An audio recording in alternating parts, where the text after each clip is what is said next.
Dear students, जैसा कि आप जानते हैं फाइनल ईयर पॉलीटेक्निक डिप्लोमा करने के बाद या इंजीनियरिंग बीटेक करने के बाद या कोई भी डिग्री करने के बाद प्रत्येक छात्र छात्रा की जो इच्छा होती है वो किसी अच्छी रेप्यूटेड कंपनी में जॉब करने की होती है। तो उस जॉब को पाने में ये जो रिज्यूमे होता है आपका, वो एक महत्वपूर्ण रोल अदा करता है। तो रिज्यूमे को बहुत ही हम प्रभावी ढंग से कैसे बनाएं, रिज्यूमे में कौन कौन सी चीज़ें होती हैं, कौन कौन से तथ्य होते हैं, उनको हम कैसे समझें, इसी के बारे में आज आपको बताने जा रहा हूं। इसके साथ साथ मैं आज आपको फॉर्मेट भी सॉफ्ट कॉपी में दे दूंगा ताकि आप लोग उसको आसानी से बना सकें और आपको मोबाइल में भी आप उसको एडिटिंग करके उसको प्रभावी ढंग से अपना रिज्यूमे बना के जॉब आप पा सकें। ये सबसे पहले शुरुआत करते हैं। आप देखिए अपनी स्क्रीन पर एक आप फॉर्मेट देख पा रहे हैं। ऊपर सबसे पहले देखिए हेडिंग लिखी हुई है रिज्यूमे, ये आप देखिए।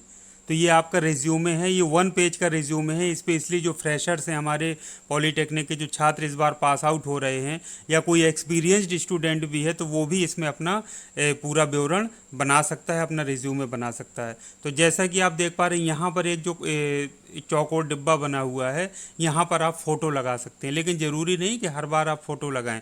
आप अगर इच्छा है आपकी फ़ोटो लगाने के लिए कहा गया है तो आप लगा लीजिए, आप नहीं लगाना चाहते हैं तो नहीं भी लगाएंगे तो कोई दिक्कत की बात नहीं है। तो ये बॉक्स को आप हटा भी सकते हैं। अब यहाँ पर देखिए सबसे पहले नाम हुआ है, लिखा हुआ है प्रदीप कुमार, तो ये स्टूडेंट का नाम होता है। तो यहाँ पर आप पूरा अपना नाम लिख दीजिए। उसके बाद देखिए ये जो कॉलम आपको दिख रहा है इतना, यहाँ परमानेंट एड्रेस लिखा हुआ है। तो जो भी आपका परमानेंट एड्रेस है, हाउस नंबर है, आपके जो शहर का नाम है, गांव का नाम है, पिन कोड है, आपका जो प्रदेश है, वो सारा चीज़ इसमें पूरा एक लाइन में आपको लिख देना है। तो परमानेंट एड्रेस हो गया। एक और होता है टेम्परेरी एड्रेस, या कई बार करेस्पॉन्डेंस एड्रेस भी हम इसको बोल सकते हैं। करेस्पॉन्डेंस का मतलब होता है पत्राचार का पता।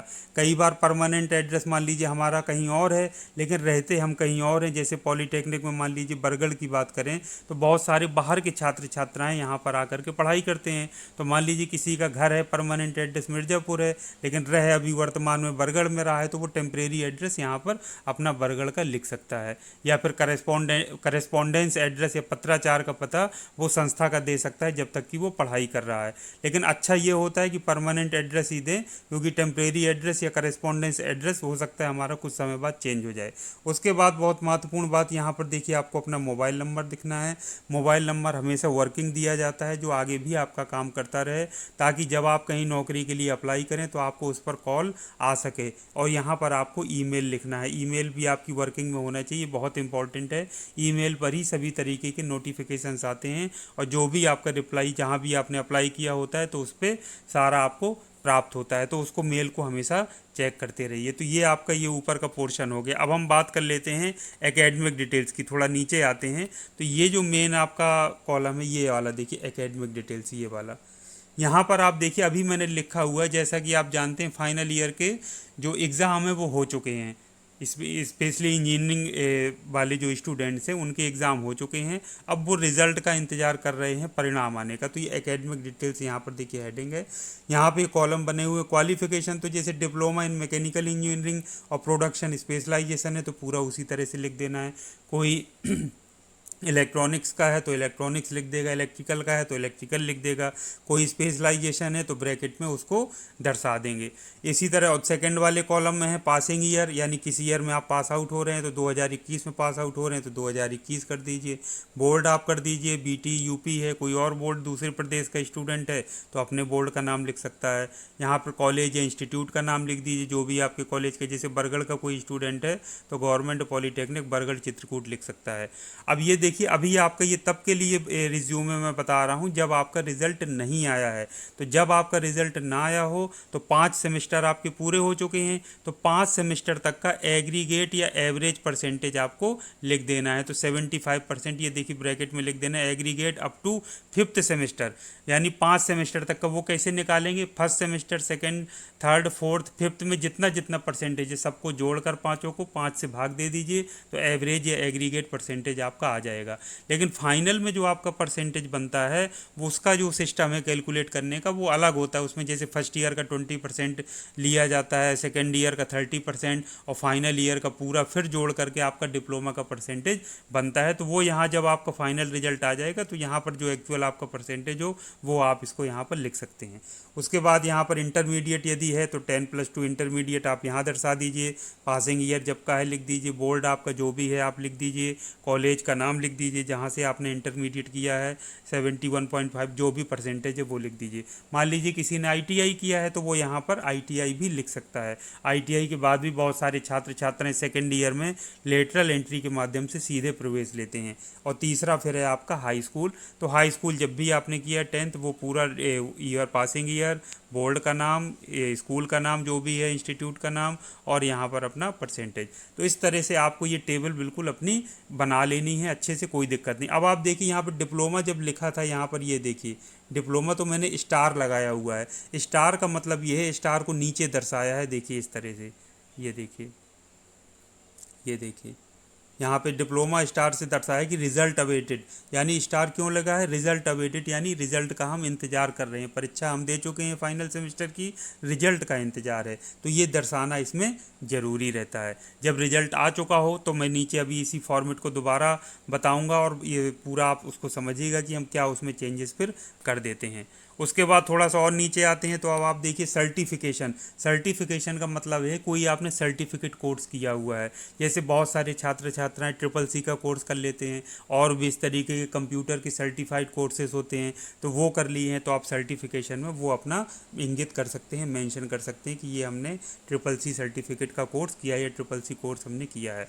उसके बाद आ जाती है सॉफ्टवेयर टूल्स की। सॉफ्टवेयर में कोई भी इंजीनियरिंग का स्टूडेंट अगर होगा या किसी भी ब्रांच का स्टूडेंट होगा तो कोई ना कोई सॉफ्टवेयर उसने सीखे ज़रूर होंगे, उनके सिलेबस में रहे होंगे, उसमें काम किया होगा। जैसे MS ऑफिस में सभी ने काम किया होता है। अब जैसे मैकेनिकल का है या इलेक्ट्रिकल का है, सिविल के बच्चे हैं ऑटो कैड पर काम करते हैं तो ऑटो कैड, इसके अलावा और भी बहुत सारे सॉफ्टवेयर हैं, इलेक्ट्रॉनिक्स के बच्चे भी और इसके अलावा जो CS के बच्चे भी बहुत सारे उस पर काम करते हैं तो वो आप लिख सकते हैं। या लैंग्वेज जैसे CS और IT के स्टूडेंट्स हैं तो लैंग्वेज नोन में C++, जावा, ये सारा चीज़ उसमें इंडिकेट कर सकते हैं। यदि और भी कोई स्टूडेंट उनको ये सारी लैंग्वेजेस आती हैं तो वो भी लिख सकते हैं। उसके बाद बात आ जाती है एक्स्ट्रा क्यूरिकुलर एक्टिविटीज़ की। एक्स्ट्रा क्यूरिकुलर एक्टिविटीज़ से मतलब होता है पढ़ाई के अलावा आपने जो भी यदि कोई ऐसा प्रमाण पत्र हासिल किया है या कोई ऐसा आप क्या करते रहे हैं जो आपने पढ़ाई से हटकर हो तो उस पर आप कर सकते हैं। जैसे जो आपकी एक्स्ट्रा क्यूरिकुलर एक्टिविटीज़ यानी आपके एक्टिव होने को दर्शाए कि पढ़ाई के साथ साथ आप इन सारे कामों में भी एक्टिव रहे हैं। जैसे कोई गवर्नमेंट पॉलिटेक्निक बरगढ़ में मान लीजिए कोई इवेंट होता रहा तो कई सारे स्टूडेंट आगे फ्रंट पर रहते हैं, उसमें काम कराते हैं, लीड करते हैं, तो उनको कई बार कोऑर्डिनेटर का सर्टिफिकेट भी दिया जाता है। तो प्लेसमेंट या प्लेसमेंट है तो उसमें कोऑर्डिनेटर बच्चों को बना दिया जाता है, तो प्लेसमेंट कोऑर्डिनेटर या कोई इवेंट कोऑर्डिनेटर, तो जो भी है आपने किया है तो उसको लिख दीजिए, नहीं किया है तो कोई बात नहीं है। इसी तरह से कई सारे बच्चे ऑनलाइन क्विज़ में और कई सारे राष्ट्रीय स्तर की और या फिर आपके राज्य स्तरीय स्तर की, कॉलेज लेवल की, जिला लेवल की बहुत सारी क्विज होती हैं। विज्ञान प्रतियोगिता हो सकता है कभी हुई हो, आपने प्रतिभाग किया हो। इसी तरह साइंटिस्ट अवार्ड होते हैं बच्चों के लिए, उसमें प्रतिभाग किया हो। तो इस तरह से जो भी आपने किया है उसको आप यहाँ पर इंगित कर दीजिए यदि आपने कभी प्रतिभाग किया है। तो ये आपका हो गया एक्स्ट्रा क्यूरिकुलर एक्टिविटीज़ का। अब आप बात आते हैं अचीवमेंट्स की। अचीवमेंट्स में आपने कोई ऐसा सर्टिफिकेट प्राप्त किया हो या कोई ऐसा चैम्पियन आप रहे हो तो वो आप लिख सकते हैं। जैसे कोई एनसीसी में प्रतिभाग किया था तो एनसीसी का B, C या A सर्टिफिकेट है तो आप यहाँ पर लिख दीजिए। जैसे आप कोई चैम्पियन रहे कॉलेज लेवल में, जैसे गेम्स होते हैं तो गेम्स में कोई चैम्पियन रहा तो उसका सर्टिफिकेट भी मिलता है, तो champion in college level games in 2019, तो इस तरह से लिख सकते हैं। या स्कूल लेवल पर आप रहे हो तो इस तरह से जो भी आपने अचीवमेंट्स किया है, जो मैं यहाँ नहीं भी लिख रहा हूँ, यदि आपने वो अचीवमेंट किया है, मान लीजिए आपके प्रोजेक्ट को आपने बनाया था उसमें टॉप लेवल पर कहीं सेलेक्ट किया गया, किसी उसमें इवेंट में आपने प्रस्तुत किया था तो आप वहाँ पर लिख सकते हैं उसको। इस तरह से आप अचीवमेंट्स में बहुत सारी चीज़ें अपनी दर्शा सकते हैं। नहीं है तो आप इसको ये हटा दीजिए, कोई मत लिखिए। और उसके बाद आती है, ये सभी के पास होता है, ये कंपलसरी ये लिखना, ये जो 3 कॉलम आपको दिख रहे हैं, 3 आपको टॉपिक दिख रहे हैं। एक तो इंडस्ट्रियल ट्रेनिंग है आपका हेडिंग, और दूसरा मेजर प्रोजेक्ट और हॉबीज़। तो इंडस्ट्रियल ट्रेनिंग सभी करते हैं क्योंकि कंपलसरी होता है पॉलीटेक्निक के लिए।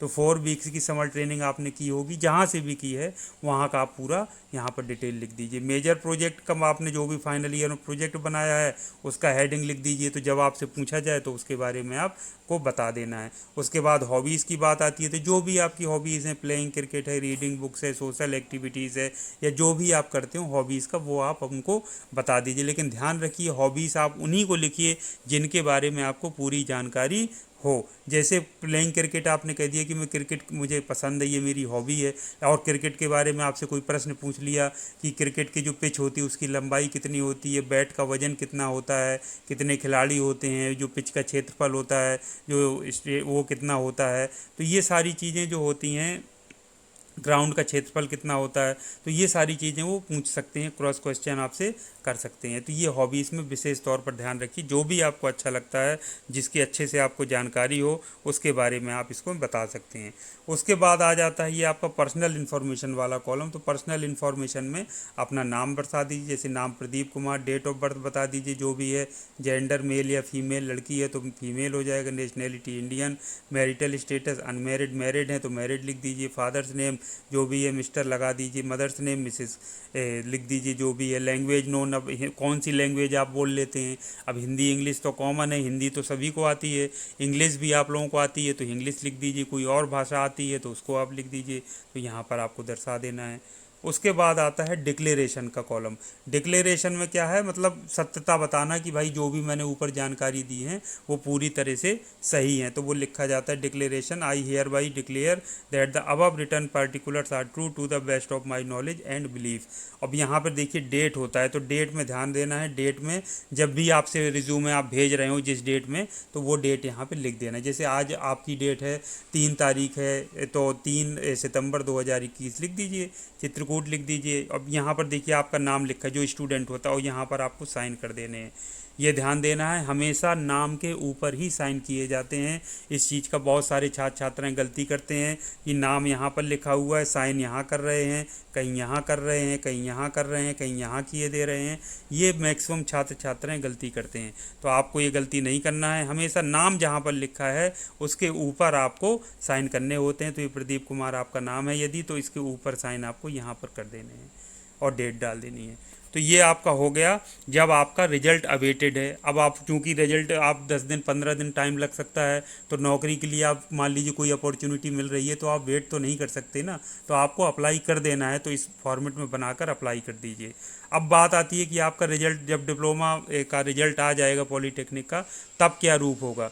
तो तब मैंने एक फॉर्मेट और बनाया है, उसमें थोड़ा सा संशोधन कर दिया है।